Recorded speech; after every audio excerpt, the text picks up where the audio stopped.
Afin de remplir plus rapidement une table, vous avez la possibilité d'utiliser des données externes, c'est-à-dire des données provenant d'un autre logiciel. Donc pour cela, vous vous rendez en haut et vous cliquez sur l'onglet Données externes.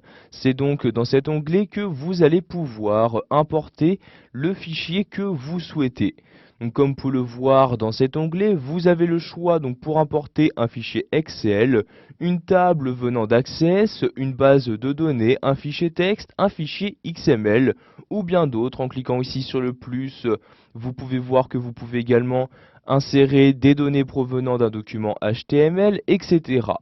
Donc, par exemple, dans cette vidéo formation, je vais importer des données provenant d'un fichier Excel 2010. Je clique donc pour cela sur le bouton Excel comme ceci et vous avez alors cette fenêtre-ci qui apparaît. Vous allez donc dans un premier temps y insérer le fichier que vous souhaitez utiliser. Je clique donc pour cela sur le bouton parcourir comme ceci et je vais sélectionner ce fichier dans cette fenêtre. Donc ici par exemple mon fichier se trouve dans le dossier client, je double-clique donc dessus et il s'agit de ce fichier Excel. Je le sélectionne donc et je clique ensuite sur ouvrir pour l'utiliser. J'ai ensuite trois possibilités qui me sont proposées. Je peux dans un premier temps choisir d'importer les données du fichier dans une nouvelle table, ajouter ces données dans une table déjà existante ou encore lier les données à une table. Donc ici je vais les importer dans une nouvelle table, je coche donc bien la première case et je clique ensuite sur OK comme ceci. Vous avez alors cette deuxième fenêtre qui apparaît où vous allez dans un premier temps choisir sur quelle feuille se trouvent les données à utiliser.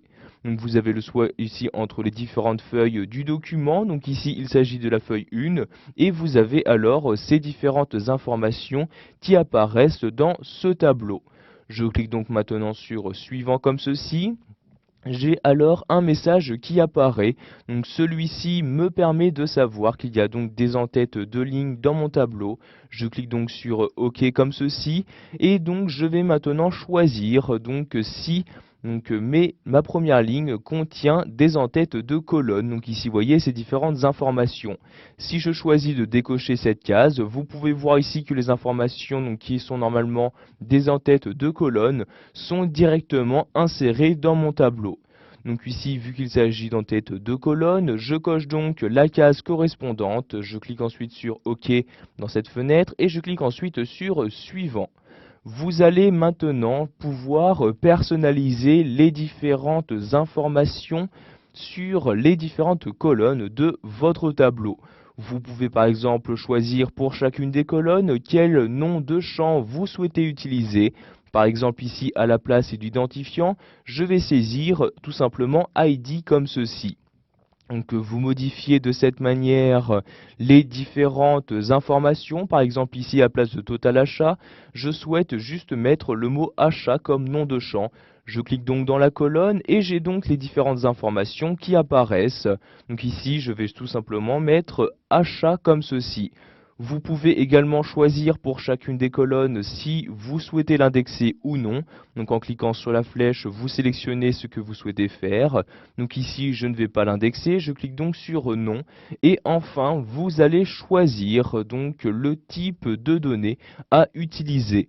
Donc par défaut, Access a su détecter le type de données qu'utilisait Excel, mais vous pouvez, si vous le souhaitez, quand même changer les valeurs en cliquant ici sur la flèche et en sélectionnant dans ce menu déroulant le type de données à utiliser. Donc ici, il s'agit d'achat. Je vais donc utiliser le format monétaire. Vous pouvez également choisir de ne pas importer une colonne. Par exemple ici les prénoms, je ne souhaite pas les importer. Je clique donc dans la colonne et je coche ici la case ne pas importer le champ comme ceci. Et la case, donc la colonne prénom, ne sera donc pas importée. Je clique ensuite sur suivant comme ceci.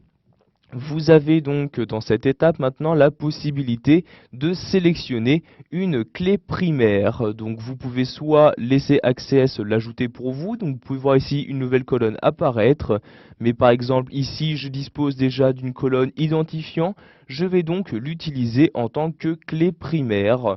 Donc je coche ici cette deuxième case et je choisis la colonne à utiliser en tant que clé primaire en cliquant sur la flèche. Donc ici vous pouvez voir que la colonne ID était déjà sélectionnée. Je la resélectionne donc en cliquant dessus comme ceci. Je clique maintenant sur le bouton suivant comme ceci et pour finir, vous allez choisir le nom que vous souhaitez donner à votre table. Donc ici, je vais par exemple nommer ma table client comme ceci. Maintenant, je clique sur terminer et la création donc de la table va commencer. Donc ici, on m'informe que dans ma clé primaire, il y a une valeur nulle. Je clique donc sur OK comme ceci et je clique maintenant sur fermer. Maintenant, ma table est apparue. Si je clique à gauche ici, vous pouvez voir qu'apparaît alors client. Je double-clique donc pour l'afficher et vous avez alors les différentes données qui se trouvaient dans Excel 2010 qui s'affichent maintenant dans Access. Vous pourrez donc les exploiter de la manière que vous souhaitez.